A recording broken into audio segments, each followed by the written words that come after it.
आज अपन बात करने वाले हैं हर्ष सिंह के बारे में। ये एक ऐसा बच्चा था जिसने आज तक शोभित सर को एक भी इंटरव्यू नहीं दिया है।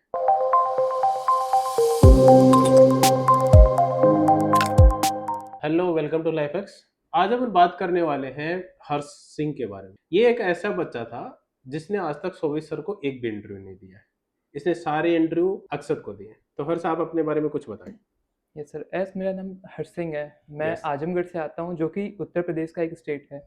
और मैं सीबीएसई बोर्ड से हूँ, जिसमें मैंने पीसीएम में अपने 88% सिक्योर किए थे।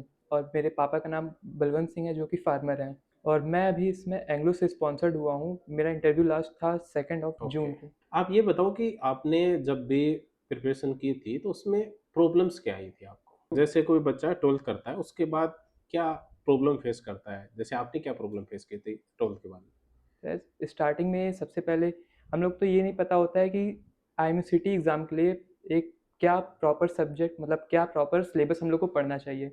तो उसके लिए मैंने फिर हेल्प ली लाइफएक्स की, जिसमें मुझे सबसे पहले मुझको सब्जेक्ट में टॉपिक्स पता करें कि क्या क्या उसमें पढ़ने चाहिए, और उसके बाद मेन हेल्प मिलती है इंटरव्यू में।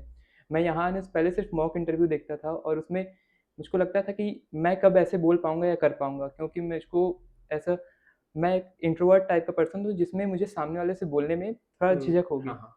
इसलिए फिर यहाँ पे आने के बाद मैंने 15 से 20 मॉक इंटरव्यू दिए, और मुझको यहाँ पे भी इंट्रोवर्ट की वजह से मैं सर को इंटरव्यू कभी नहीं दे पाया था, सिर्फ भैया को इंटरव्यू दिया था। हाँ, ये चीज़ मैंने बहुत बार नोटिस भी की थी।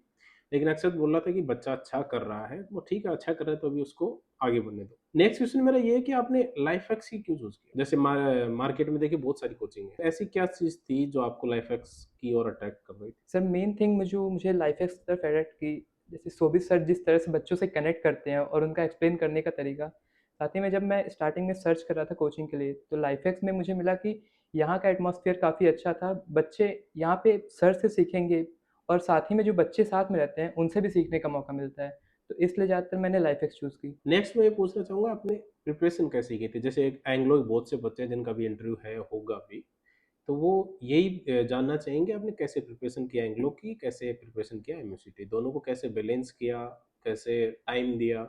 तो हर चीज़ आप बताना चाहो। सर मेनली मैं पहले एंग्लो के लिए, मतलब स्पॉन्सरशिप के लिए नहीं तैयारी कर रहा था, एमयूसीटी की तैयारी किया। हाँ, 24 मई तक मैंने पूरी तैयारी सिर्फ एमयूसीटी के लिए की। फिर उसके बाद मेरे पास एक गैप था करीब 10 डेज़ का। उसमें मैंने एंग्लो के लिए कंसिस्टेंटली तैयारी की। मैंने अपने दिन को 4 स्लॉट में बांट रखा था, जिसमें मैं एक स्लॉट में ऐसे लिखता था, एक में नॉन टेक पार्ट पे काम करता था, एक पे टेक पार्ट, और एक में मैं टेक क्वेश्चंस लगाता था मैथ के। और मैं ये रोज़ करता था, मेरा एक भी दिन का इसमें गैप नहीं था। तो मेरे हिसाब से अगर कंसिस्टेंट होके 10 दिन भी किया जा सकता है, तो आप काफ़ी अच्छा अपने इंटरव्यू को कर सकते हैं।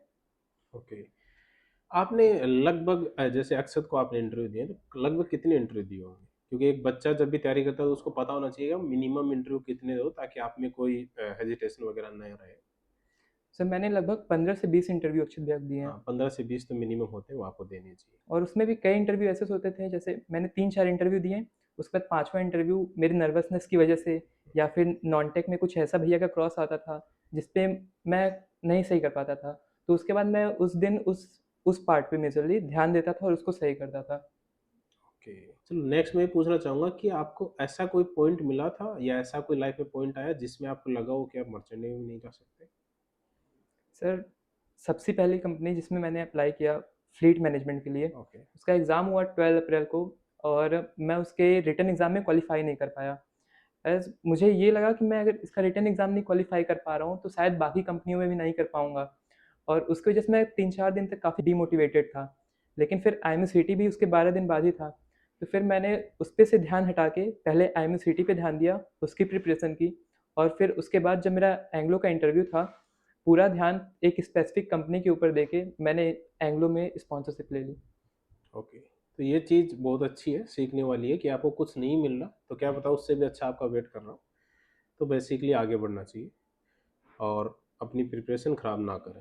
एक यस। कंपनी का नहीं हुआ तो आपके पास बहुत सारी कंपनी है जिस पे आप ज्वाइन कर सकते हैं। नेक्स्ट क्वेश्चन है कि आप अपने जैसे पीछे अभी 12th कंप्लीट करके कोई बच्चा आएगा, उसको क्या एडवाइस देना चाहोगे, या कोई बच्चा अभी तैयारी कर रहा हो उसको क्या एडवाइस करना चाहोगे? कोई बच्चा डायरेक्टली 12th कंप्लीट करके यहाँ आ रहा है अगर, तो उसके पास ये 2 महीने का फ़ेज़ रहता है जिसमें वो तैयारी कर सकता है आईएमयूसीटी के लिए भी, स्पॉन्सरशिप के लिए भी। मैं कहूँगा कि उसको पूरा ध्यान देना चाहिए इस टाइम पे, उसको कंसिस्टेंट होके रोज़ पढ़ाई करनी चाहिए। क्योंकि अगर वो इस टाइम थोड़ा भी मतलब डिले करता है अपनी पढ़ाई में या फिर नहीं ध्यान देता है, तो फिर इसके बाद उसको ना स्पॉन्सरशिप मिलेगी, ना रैंक आएगी।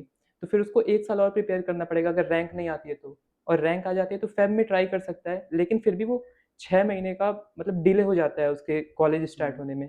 इसलिए अगर वो इधर 2 महीने फुल कंसिस्टेंसी के साथ ध्यान देता है, तो वो सिक्योर कर सकता है कि स्पॉन्सरशिप भी और रैंक भी। आप लाइफ़एक्स में आए थे, तो क्या सोच के आए थे? और दूसरा, जो सोच के आए थे, क्या वो मिला आपको? तो लाइफएक्स में आने से पहले मैं ऐसे कंपनी की स्पेसिफिक नहीं था। मैं बस ये सोच रहा था कि मेरा किसी भी कंपनी में या फिर आईएम सिटी में मेरी रैंक आ जाए और मैं स्पॉन्सर्ड हो जाऊँ। यहाँ पे आने के बाद मैंने देखा एक प्रकाश भैया थे, उन्होंने एंग्लो ईस्टर्न क्लियर किया। फिर उसके बाद मैं मोटिवेटेड हुआ कि मैं भी कर सकता हूँ एंग्लो ईस्टर्न के लिए। तो मैंने स्पेसिफिकली मोस्ट ज़्यादातर टाइम अपना एंग्लो ईस्टर्न की तैयारी पे दिया। तो ये कहा जा सकता है यहाँ आने के बाद मेरा टारगेट क्लियर हो गया। मुझको यहाँ आने के बाद पता चला कि मुझको सही में क्या करना है। ओके। मैं नेक्स्ट ये पूछना चाहूँगा, जैसे बच्चा जब कोचिंग से जा रहा हो ना, तभी अच्छा रेटिंग दे पाता है, मतलब यस। अच्छा बता पाता है कि आपको क्या इम्प्रूवमेंट करना है। तो आप क्या ऐसी चीज़ें हैं जो बताना चाहोगे लाइफएक्स के बारे में, जो हम और इम्प्रूव कर सकें, या आपको जो चीज़ें अच्छी लगी वो भी बताना चाहोगे? सबसे पहले तो यहाँ पे वो हर चीज़ प्रोवाइड की जाती है जो तुम्हारे प्रिपरेशन के लिए रिक्वायर्ड है। तो यहाँ पे मैं जब आया तो उसके बाद सबसे हेल्पफुल मुझको लगा यहाँ के मॉक इंटरव्यूज़। मैंने बताया मैं झिझक फेस करता था बोलने के लिए। तो उसके बाद जब मॉक इंटरव्यूज़ दिए तो कॉन्फिडेंस आया कि कर सकता हूँ, और ख़ासकर यहाँ के टीचर का सपोर्ट। लाइक तुमको जब डाउट आ रहा है, तुम 4 बजे 5 बजे भी अगर क्लास नहीं भी चल रही है उस समय, अगर क्लास ख़त्म हो गई है, तुम पढ़ रहे हो रूम में या फिर क्लास में पढ़ रहे हो, टीचर से आके पूछो, टीचर तब भी सपोर्ट करते थे। मेरा एस्से मुझे लिखना था एंग्लो ईस्टर्न के लिए, मैं सर से 6-6 बजे तक एस्से चेक कराया हूँ अपना, और भैया से भी चेक कराता रहता था। तो यहाँ पे हमेशा सपोर्ट मिलता है टीचर का, ये ज़्यादा अच्छा लगता था मुझको। कुछ एडवाइस देना चाहोगे? यहाँ पे लगभग हर चीज़ ही सही है, क्योंकि यहाँ पे वो हर चीज़ मिल रही है जिसकी वजह से तुम्हारा स्पॉन्सरशिप मिल सकती है या फिर सिलेक्शन हो सकता है। तो कुछ अपग्रेड और हो तो और अच्छा है, लेकिन सब चीज़ अपने लेवल पे बेस्ट है यहाँ पे। ओके, बेसिकली आप ये बोल रहे हो एक बच्चों को यदि पढ़ाई करनी है, वो सारी चीज़ें हैं, यस सर। बाकियों के लिए तो क्या ही, क्योंकि यहाँ पढ़ाई करनी ही आते हैं बच्चे। तो चलो, बेस्ट ऑफ लक। अब आप कॉलेज जा रहे हो, और उम्मीद करते हैं कॉलेज के बाद भी अपन एक पॉडकास्ट शूट करेंगे, जिसमें आप अपना कॉलेज का एक्सपीरियंस शेयर कर रहे हो। ओके। Yes sir.